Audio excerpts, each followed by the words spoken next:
Bonjour, ici Caroline Perron de Sainte-Adèle. Bienvenue pour ma deuxième émission, Les histoires d'autrefois.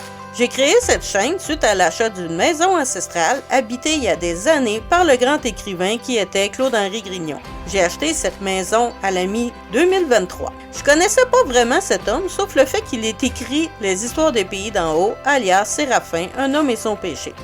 Je vous invite avec moi à découvrir cet homme et du même coup la maison au fil des semaines, tout en vous racontant de petites histoires qu'il a lui-même écrites, trouvées dans des anciens journaux nommés Le Bulletin des agriculteurs. Cet homme n'a pas seulement écrit de célèbres histoires comme Séraphin, mais bien une multitude d'articles de tout genre. Alors vous êtes prêts à entendre ce que ma deuxième émission a à vous raconter? Et c'est parti! Comme à tous mes futures émissions, je vous invite à connaître plus en profondeur l'historique de la maison que j'ai achetée en 2023. La maison que je possède actuellement a plus de 175 ans. L'habitation a changé de main au fil du temps, construite par un forgeron qui avait installé ses installations jusqu'en 1920. Par la suite, ça a été transmis à un médecin vétérinaire qui s'appelait Jean-Marie Grignon, avant de faire son chemin jusqu'à l'écrivain de renommée et natif de Sainte-Adèle. Lui, fils de Wilfrid Grignon, médecin de campagne en pays de colonisation, et d'Eugénie Baker. Le jeune Grignon grandit dans la petite bourgeoisie canadienne-française rurale. Selon les données consignées par le site patrimonial de Laurentides, on retrouve ma maison actuellement fichée dans le répertoire du patrimoine culturel du Québec, qui lui reconnaît un intérêt patrimonial, ce qui la rend encore plus compliquée à rénover et à assurer, croyez-moi.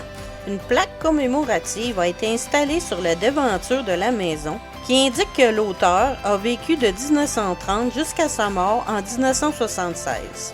Un homme et son péché a été publié en 1933.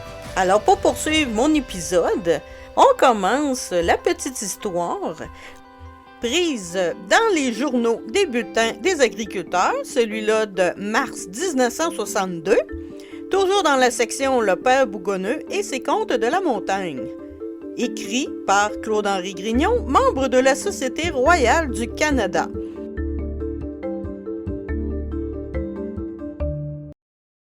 Il existe des êtres marqués du malheur. C'est la loi commune. Il arrive aussi que ces mêmes êtres font eux-mêmes leur malheur de leur propre pauvre vie.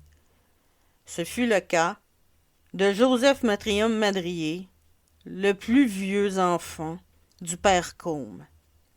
Voici son histoire, telle qu'elle me fut racontée par un ancien dans ce temps-là. On l'appelait familièrement et avec une pointe de sarcasme, le Malva.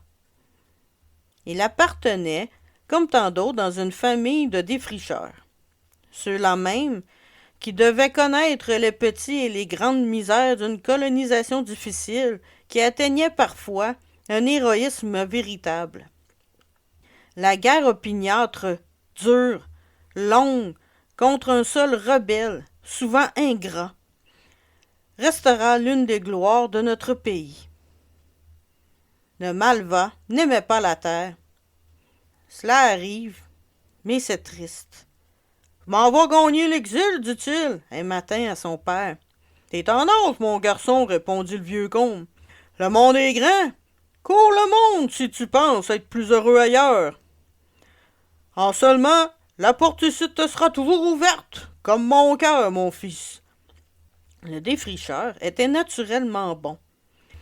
Du reste, il lui restait encore 2 garçons et 2 filles, et sa vaillante épouse, qui l'aiderait dans sa tâche, celle de maintenir la terre et de la sauver, et sauver ce qui reste du patrimoine qui lui paraissait plus précieux que tout l'or du monde.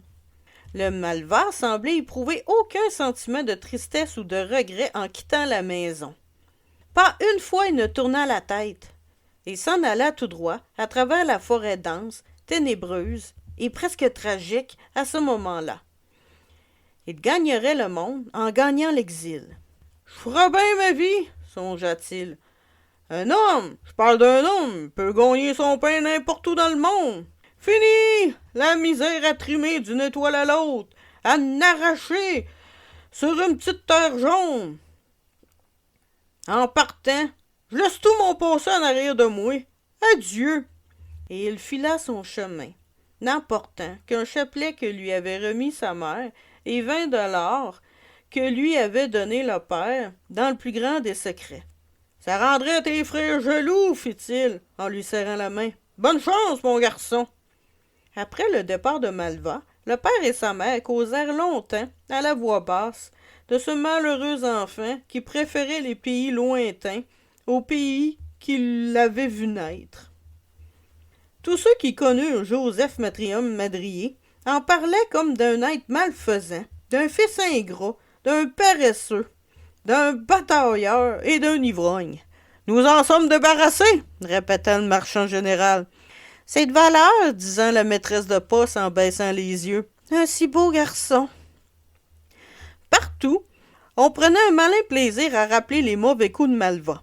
Dans sa plus tendre enfance, jusqu'à sa jeunesse verte, il multiplia les mauvaises actions, souvent des actions basées, pour ne pas dire criminelles. 2 fois son père lui avait épargné le cachot. Le Malva recherchait des querelles avec les compagnons de beuverie. D'une force herculéenne, il se découvrait d'une adresse impressionnante dans les rixes à coups de poing. Il jouait aussi à la savate. On n'oubliait jamais la fois où il a failli tuer 3 hommes à l'auberge du cheminot. Tout jeune, il assommait d'un coup de botte son petit chien de chasse Poil-ras. Un soir de novembre, il renferma un chat dans le four à pain. Heureusement qu'on réussit à sauver la pauvre bête. En ce jour si funeste où il battait à coups de chaîne sa belle jument cendrée, qui n'en pouvait plus de tirer une grosse charge lourde.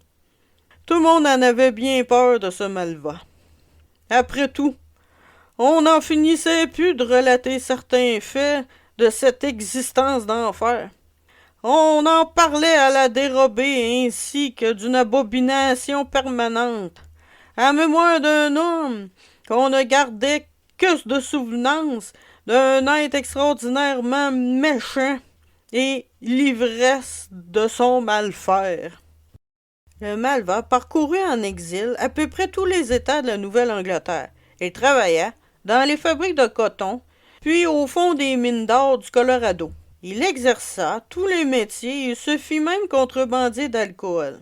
Il vivait en concubinage, continuant toujours à tricher aux cartes, à boire et à se quereller. Son coup de poing était devenu légendaire. Il était un dur à cuire dans toute l'expression du mot.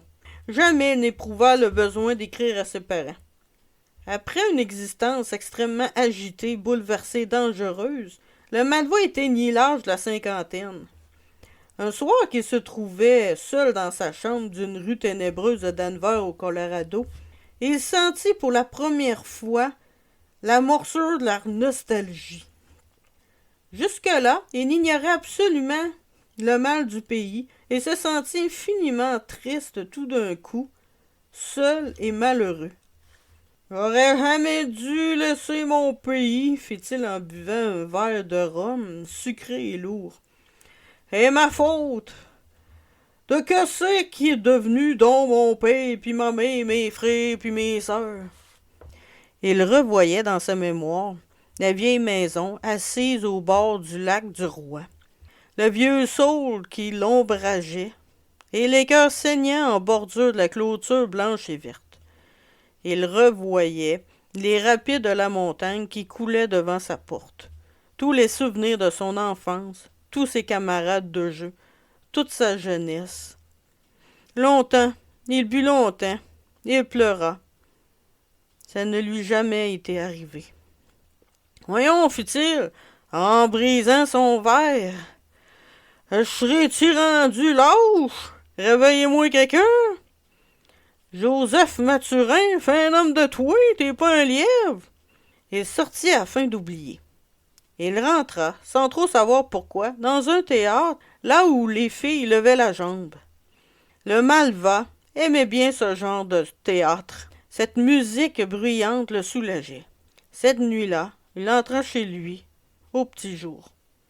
Cette chambre en désordre était bien à l'image de ce pauvre homme et de sa pauvre vie.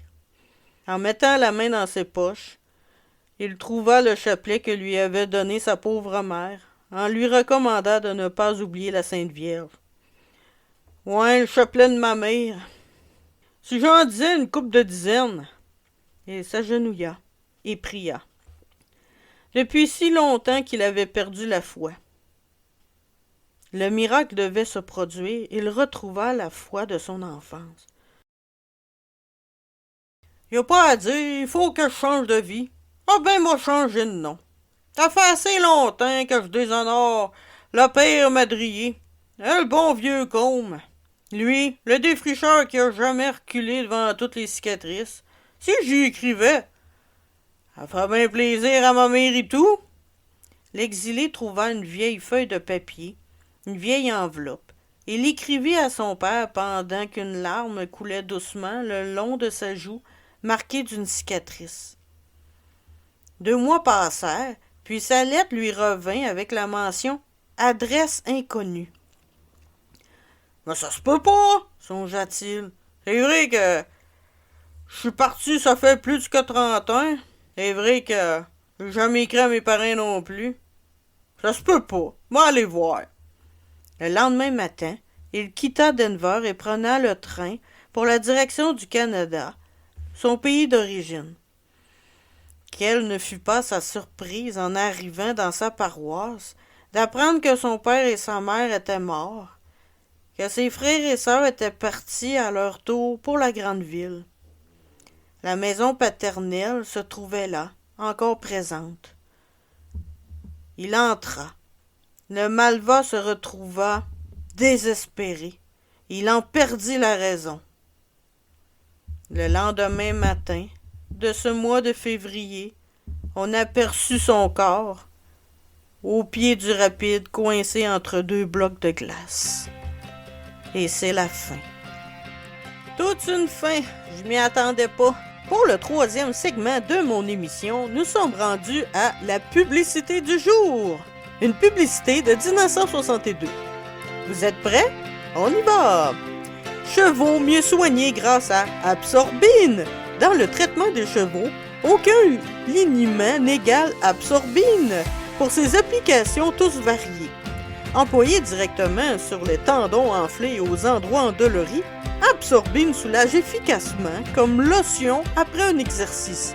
Il aide à rafraîchir les chevaux et à les maintenir en forme. Servez-vous-en comme astrigant, lotion antiseptique doux. La grande bouteille se vend seulement 2,50 dans toutes les bonnes pharmacies. Absorbine. Pour le 4e segment de mon émission, je vais vous parler un peu d'un objet que j'ai trouvé dans une vente de garage qui est écrit dessus, qui date de 1887. Pour ceux et celles qui aiment les vieux objets, vous avez sûrement, tout comme moi, cette antiquité qui sert aujourd'hui de décoration dans nos salons, qui est le rouet, qui fut autrefois un instrument des plus utiles dans la vie de nos aïeux et maintenant un objet faisant office de décoration. Cet instrument ancien à grosses roues, servant autrefois à filer du chanvre, du lin, ainsi que la laine, ainsi que toutes les fibres pour faire des vêtements, rideaux, tissus, couvertures, etc. Il est actionné avec la participation active d'un tisseur ou tisseuse, ce qui était souvent nos grands-mères. Elle actionnait une pédale ou une manivelle pour le faire fonctionner. Le rouet était un outil technologiquement bien avancé pour son temps. C'est un instrument à roue propulsé par une pédale. Sa conception actuelle ne fut pas possible qu'après l'usage des autres instruments de travail nés avant lui. Toujours utilisé de nos jours dans certains pays, chaque nation lui a apporté ses propres caractéristiques, mais le mode d'emploi reste toujours à peu près le même. Pour ses origines historiques, sa première apparition, c'est fou à dire, mais ça a à peu près 10 000 ans. C'est en Grèce antique.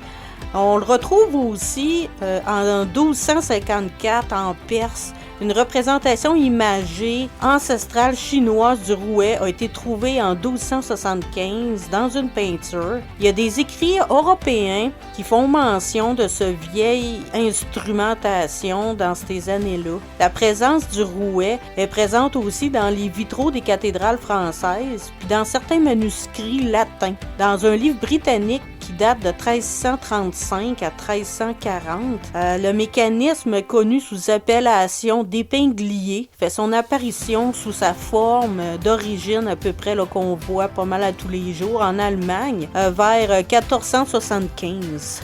Pour vous dire comment le rouet a évolué, dans ces temps-là, on trouvait à peu près 2 modèles. La différence entre les modèles, c'était le niveau des épingliers. Celui à simple entraînement et celui à double entraînement. La différence se situe au niveau du nombre de fentes dans la grosse roue. On note également la différence de taille entre les différentes poulies de bobine et surtout la fameuse épinglier, ce qui occasionne une différence de vitesse qui se répercute au niveau de la torsion du fil. La manivelle, également connue sous le nom de vibroquin, la pièce est divisée en 3 parties dont le terme sont distincts les uns que les autres. C'est spécial à dire, mais la bielle ou le valet, le coulisseau et la plaque. C'est pas mal ces 4 termes-là qui sont utilisés dans ce temps-là pour décrire la conception du rouet. Le peuple québécois a toujours été celui qui a dû suffire à ses besoins de manière indépendante à bien des points de vue, soit pour la nourriture, le logement,